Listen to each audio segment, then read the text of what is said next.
talk a little about regenerative medicine for the hip. The hip is a lot like the shoulder in that it's a multi-directional joint. If you're a fan of kung fu movies, you pretty much know that you can move the hip in almost any direction with a little bit of stretching and a little bit of training. The hip's generally a pretty stable joint. It has a big, strong, thick ligament in the front that, short of a car accident, usually does not get damaged too badly. But the hip, because it's a load-bearing joint, is predisposed to arthritis over time. Particularly true with people who are markedly overweight, players who are involved in high-impact sports like hockey players or football players.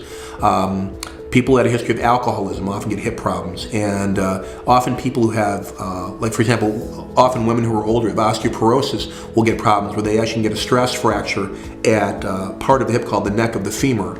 So regenerative medicine, like with other joints, is designed to target the weak areas. It's designed to strengthen them up, and it's not just designed for in the joint, but around the joint.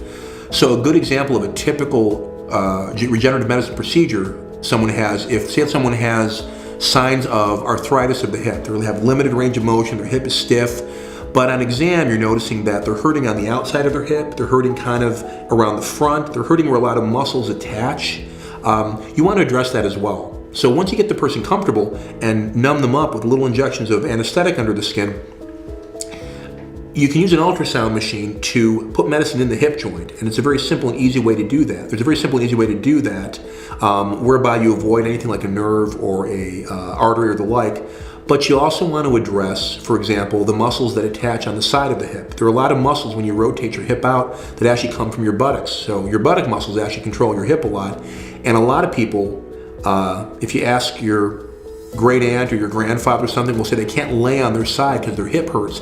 Well, it's not the hip joint per se, it's that bump on your hip it's called the greater trochanter of the femur. It's that little movable knob on your hip. A lot of things attach there, so it's very important that you address that and you try to hit those areas as well to strengthen that up.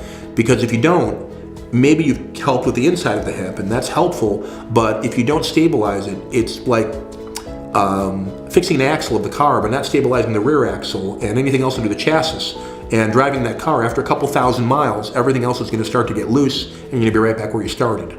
So as with any joint, you want to stabilize the entirety of the joint. So the hip tends to be relatively involved, and regenerative medicine of the hip sometimes can take a few sessions. But as I look at it, most people, when I talk to them, would really prefer doing that to getting a hip replacement or having multiple steroid shots in the hip, which ultimately are going to give them trouble over time. So if you have any further questions about the hip and what we might do for you, please feel free to ask us and we'll be happy to tell you.